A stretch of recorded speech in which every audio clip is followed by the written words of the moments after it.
SCO summit खत्म हुई थी कि भारत ने एक ऐसा धमाका कर दिया है जिसने दुनिया को यह एहसास दिला दिया है कि भारत मेक इन इंडिया पर अब ज़्यादा गंभीर हो चला है।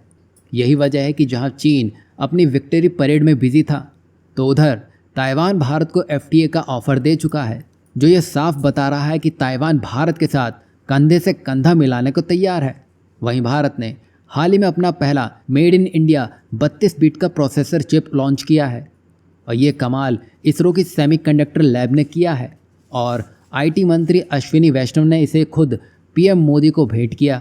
सोचिए, अगर कल पूरी दुनिया की चिप सप्लाई एकदम से रुक जाए, मोबाइल बंद हो जाएंगे, लैपटॉप काम करना छोड़ देंगे, सैटेलाइट में सिग्नल गायब हो जाएगा और मिसाइल सिस्टम बेकार हो जाएंगे। और यही डर दुनिया के बड़े बड़े देशों को सताने में लगा है। लेकिन अब भारत ने ऐलान कर दिया है कि हम सिर्फ कंज्यूमर नहीं रहेंगे, हम खुद अपनी चिप बनाएंगे और इस ऐलान की शुरुआत हो भी चुकी है, वो भी एक नाम से, विक्रम 32। यही वजह है कि भारत ने आने वाले 4 से 5 सालों में ग्लोबल सेमीकंडक्टर पावर हाउस बनने का एक लक्ष्य भी निर्धारित कर दिया है। लेकिन ये आसान नहीं रहने वाला है, क्योंकि चिप बनाने के लिए चाहिए एडवांस टेक्नोलॉजी, फैब और सबसे अहम अपना चिप डिज़ाइन इकोसिस्टम।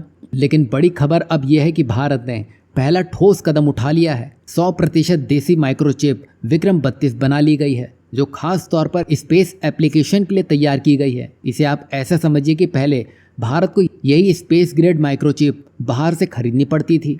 ज़्यादातर ये इंपोर्ट अमेरिका, यूरोपियन देश जैसे जर्मनी और फ्रांस और पूर्वी एशिया जैसे जापान और ताइवान से ही होता था। कुल मिलाकर यहाँ भारत बंधा हुआ था। लेकिन अब भारत ने अपनी बेड़ियाँ तोड़ना शुरू कर दिया है। जहाँ 2021 में ही भारत सरकार ने सेमीकंडक्टर मिशन शुरू किया था, लेकिन ये नहीं पता था कि नतीजे इतनी जल्दी मिलने लग जाएंगे। जहाँ 76,000 करोड़ रुपए की पीएलआई स्कीम आई और गुजरात, असम, यूपी, पंजाब, उड़ीसा और आंध्र प्रदेश में 10 बड़े सेमीकंडक्टर प्रोजेक्ट शुरू किए गए हैं। अब ग्लोबल कंपनीज भी भारत में निवेश कर रही हैं। ये सफ़र नया ज़रूर है, लेकिन इसकी शुरुआत 1960-1970 में हो चुकी थी, जहां 80 और 90 के दशक में सी डॉट बना, लेकिन रफ्तार उसके बाद फिर धीमी हो गई और दशकों बर्बाद हुए। लेकिन फिर 2021 में सपना फिर जागा और अब पहली बार पूरी तरह से मेक इन इंडिया चिप सामने आ चुकी है। मतलब समय ज़रूर लगा, लेकिन भारत रुका नहीं और फाइनली वो करके दिखा दिया, जिसमें गिने चुने देश ही शामिल हैं। यहाँ आपको क्या लगता है, भारत ने ये जो कामयाबी हासिल कर ली है, तो किन किन देशों को इससे झटका लग सकता है? इस पर अपनी राय ज़रूर दीजिएगा। वहीं अगर सेमीकंडक्टर की बात आ रही है, तो ताइवान को कोई कैसे भूल सकता है, क्योंकि इस फील्ड में अभी तक ताइवान पूरी मजबूती के साथ खड़ा है। यही वजह है कि चीन भी ताइवान पर अपना कब्जा जमाने में लगा है। ताइवान ने हाल ही में भारत से एफटीए करने का मन बना लिया है। देखा जाए तो भारत और ताइवान के रिश्ते हाल के समय में काफ़ी मजबूत होते हुए दिखाई दिए हैं और कई ताइवानी कंपनियां भी भारतीय कंपनियों के साथ जॉइंट वेंचर भी कर रही हैं।